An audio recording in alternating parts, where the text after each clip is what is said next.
বন্ধুসকল, মাটি সংৰক্ষণ বিভাগ অসম অৰ্থাৎ সইল কনজাৰভেশ্যনত মুকলি হৈছে নতুনকৈ চাকৰি।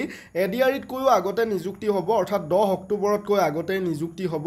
কিন্তু হাতত সময় একেবাৰে কম, কাৰণ 9 আৰু 15 আগষ্ট লাষ্ট ডেট হয়। দৰমহা 22,000তকৈও অধিক, অৰ্থাৎ জইনিঙতে এইটো বেছিক পে 22,000 হয়। যোগ্য প্ৰাৰ্থীসকলে আবেদন কেনেকৈ কৰিব পাৰিব এই ভিডিঅ'ৰ জৰিয়তে সকলোখিনি গম পাব। যদি চেনেলত প্ৰথমবাৰ আহিছে এনেদৰে আপডেটবোৰ পাই থাকিবলৈ ছাবস্ক্ৰাইব কৰি বেল আইকনটো প্ৰেছ কৰি ল'ব। তো ফ্ৰেণ্ডসকল, আপোনালোকে গুগলত ডাইৰেক্ট চাৰ্চ কৰিব assamesjobnews.blogspot.com। যিসকলে চাৰ্চ কৰিব নোৱাৰে, আমাৰ ডেছক্ৰিপশ্যনৰ একেবাৰে ওপৰতে লিংকছটো দিয়া আছে।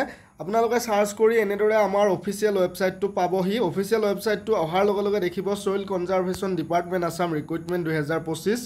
ইয়াতে আপোনালোকে কিছু তললৈ যাব আৰু যিসকলে আমাৰ হোৱাটছআপ চেনেল বা টেলিগ্ৰামত জইন হোৱা নাই, জইন হৈ ল'ব। প্ৰতিটো আপডেট সকলোতকৈ সৰ্বপ্ৰথমে পাই থকাত সহায় হ'ব বন্ধু বান্ধৱীসকল। বহুত কম্পিটিশ্যন হয় এতিয়া প্ৰত্যেকটো চাকৰিৰ বাবে, গতিকে কোনো এটা চাকৰি আপোনালোকে আবেদন নকৰাকৈ নাথাকিব, ইণ্টাৰভিউ নিদিয়াকৈ নাথাকিব। এবাৰ পোৱা নাই, দুবাৰ পোৱা নাই, দিওঁতে আপোনালোকে কোনোবা এটা সময়ত অকণমান ভালদৰে প্ৰস্তুতি চলাই দিলে পাবগৈ।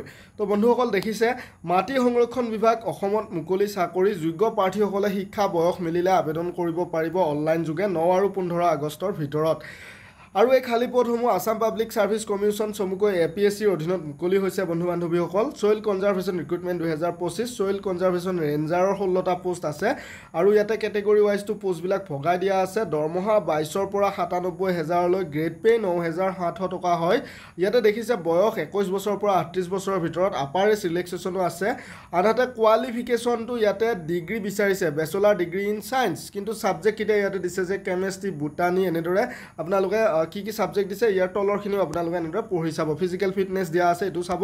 তাৰপিছতে জুনিয়ৰ ইঞ্জিনিয়াৰৰ 18টা পোষ্ট আছে বন্ধু বান্ধৱীসকল। কিন্তু ইঞ্জিনিয়াৰৰ বাবে যিটো চেলাৰী হয় সেইটো কম হয়, কিন্তু বয়স 18 পৰা 40 বছৰলৈ হয়। আৰু কোৱালিফিকেশ্যনটো আপোনালোকে ইয়াতে চাই ল'ব। ইঞ্জিনিয়াৰৰ বাবে কি কোৱালিফিকেশ্যন লাগে নিশ্চয় সকলোৱে গমেই পায়।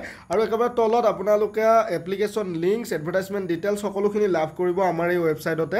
তো যিসকলে ভাবিছে যে জুনিয়ৰ ইঞ্জিনিয়াৰত এপ্লাই কৰিম, 15 আগষ্ট লাষ্ট ডেট হয়। যিসকল ছায়েন্সৰ ষ্টুডেণ্টে ভাবিছে যে ৰেঞ্জাৰত এপ্লাই কৰিম, 9 আগষ্টই কিন্তু লাষ্ট ডেট হয়। আজি যিহেতু 8 আগষ্ট হয়েই বন্ধু বান্ধৱীসকল।